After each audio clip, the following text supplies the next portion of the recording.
Hi guys, welcome back. I stepped outside today to bring you a quick show and tell video on my newest project. As you know from the title, it is a BCM 12.5 pistol build. To tell you a little bit about it, I purchased the upper complete from the BCM website, and same thing with the lower complete BCM pistol lower. When I got them in, put them together, I started throwing a couple different things on here, and it's not quite finished yet, but I thought I'd show you what I got so far. This is my first time putting a magnified optic onto an AR style platform, so I am still learning. Not quite sure how this project or build is going to look when I'm finished with it, but let's just go ahead and get into what I got so far. If this video gets enough interest, I'll be checking out the comments, looking at your recommendations, and maybe I'll do a follow-up video in the future. Without further ado, let me start at the back of the pistol here with the brace.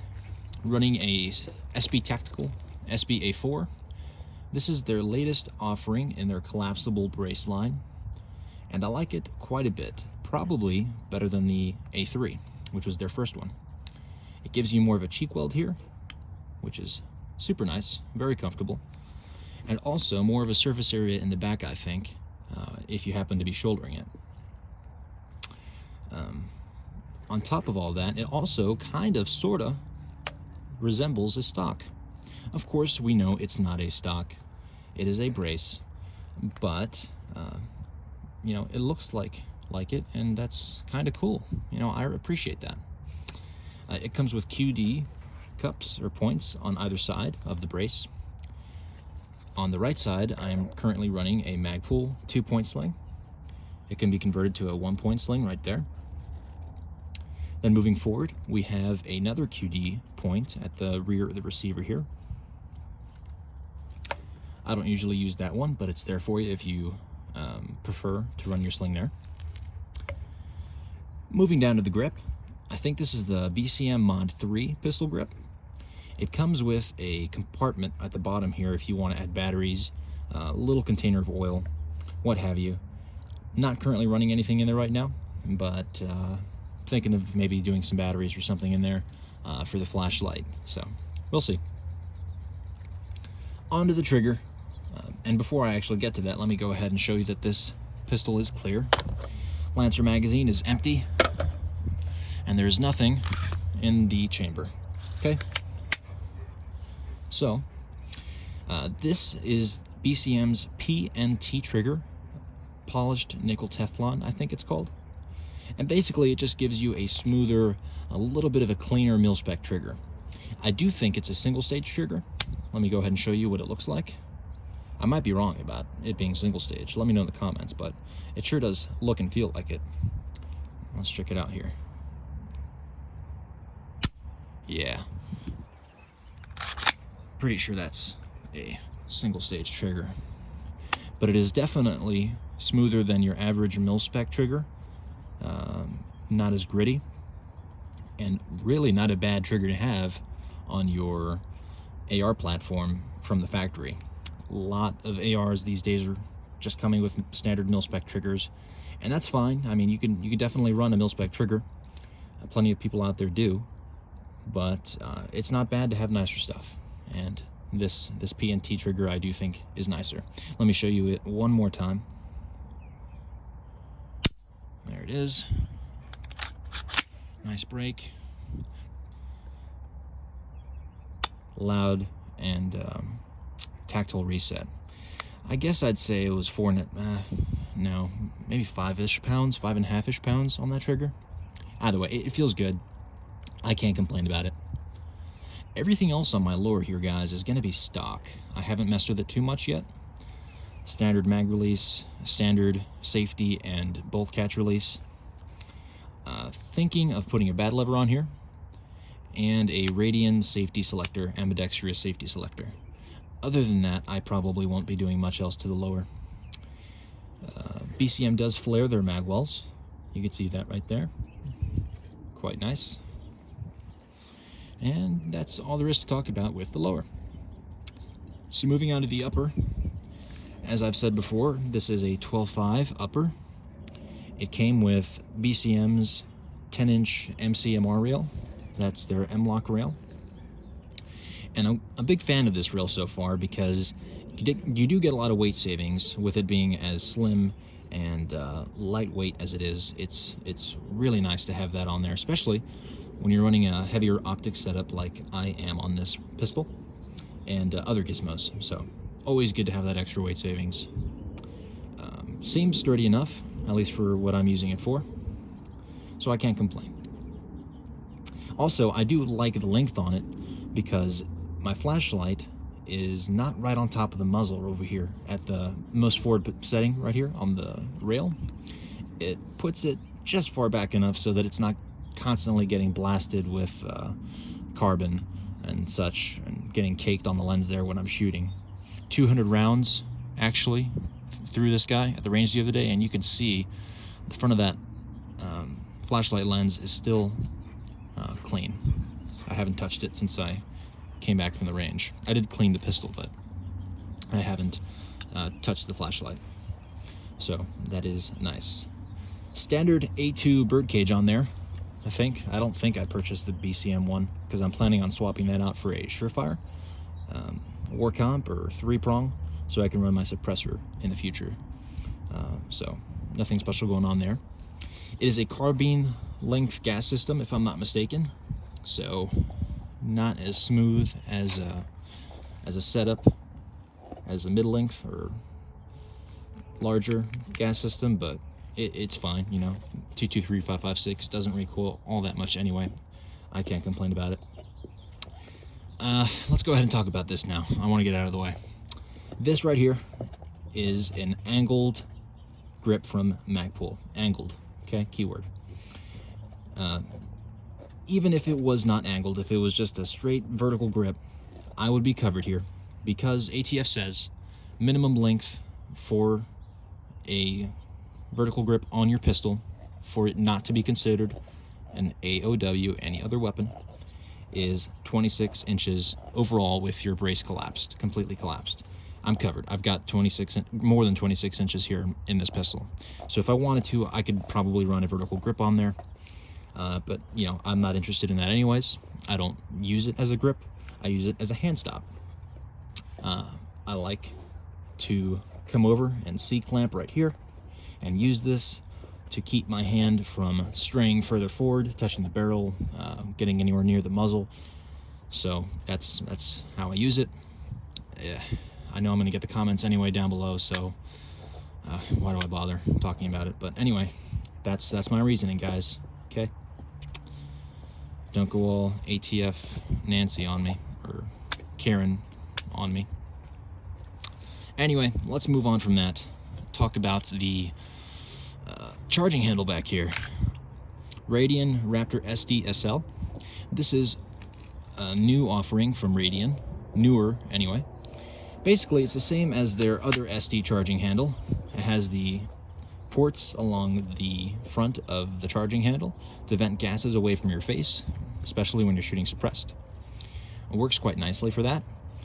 Only difference here is that the controls, the ambidextrous controls, are a little bit smaller than their other model to help with any snagging that you might have if you were wearing a plate carrier or something else that your charging handle could get caught on.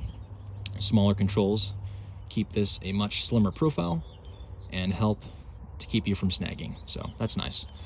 Other than that, same kind of quality you would expect from Radian. Super smooth and ambidextrous. You gotta love it.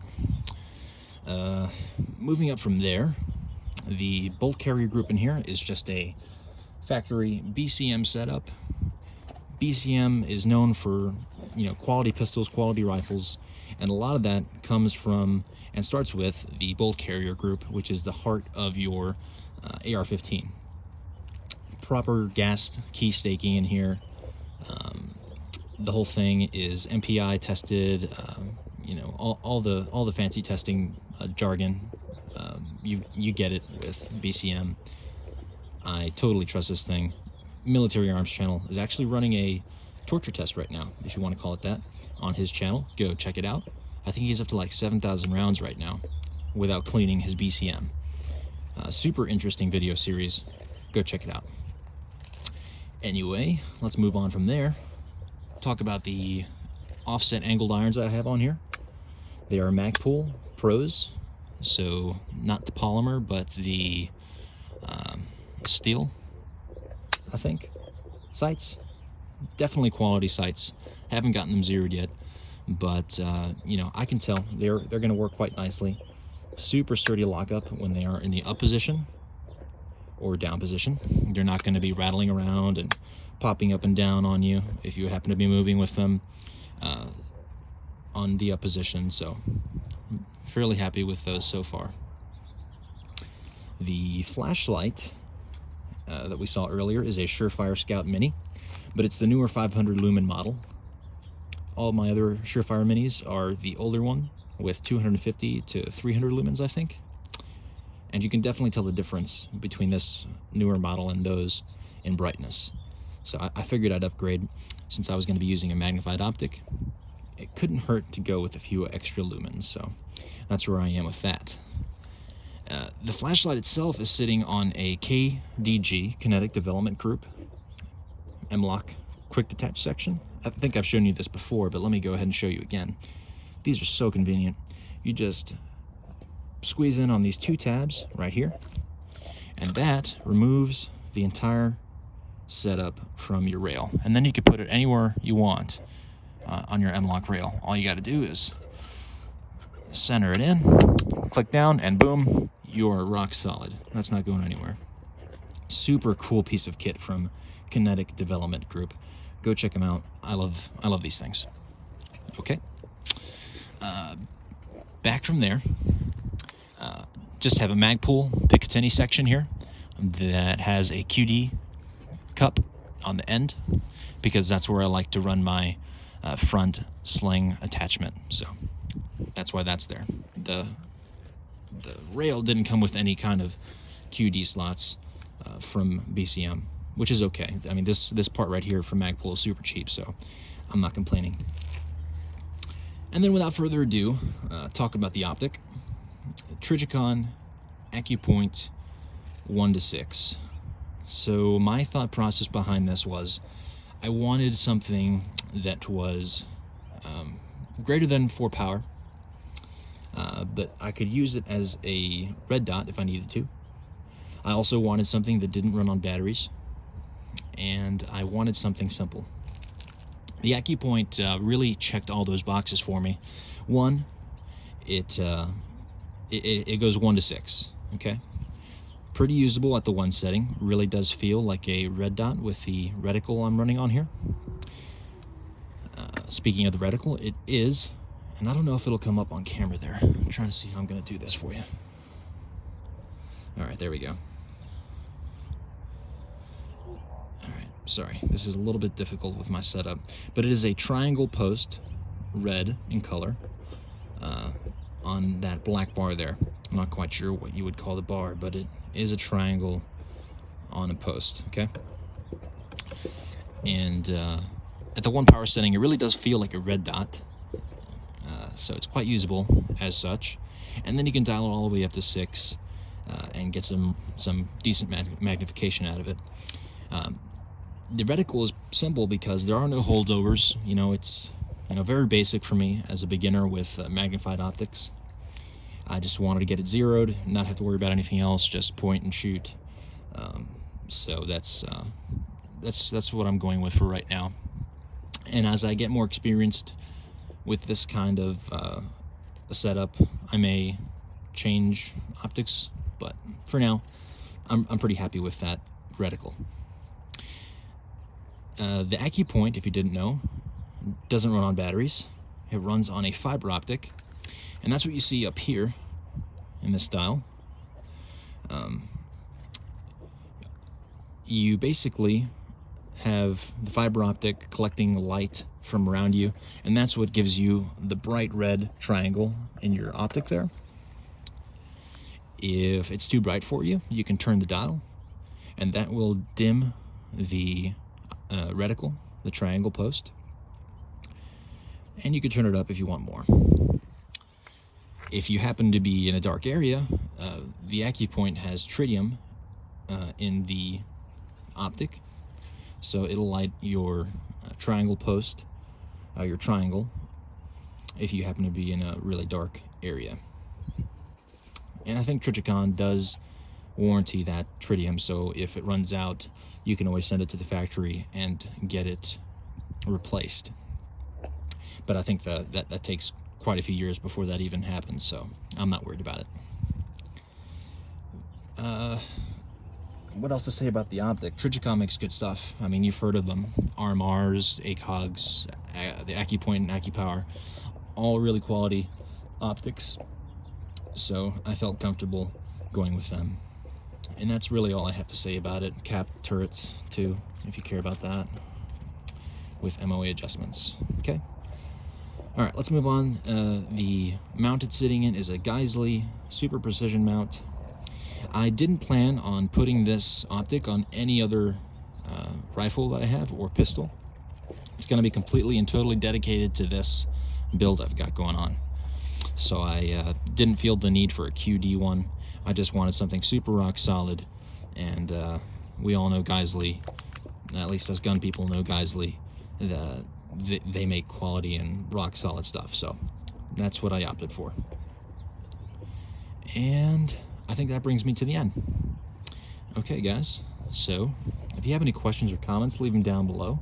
And if you're curious about the bag that's been below us here the entire time, it is an RE Factor tactical bag. I can't remember what the name of the bag is. I think it's ESO, but I'm not sure what it stands for. Bought it a long time ago.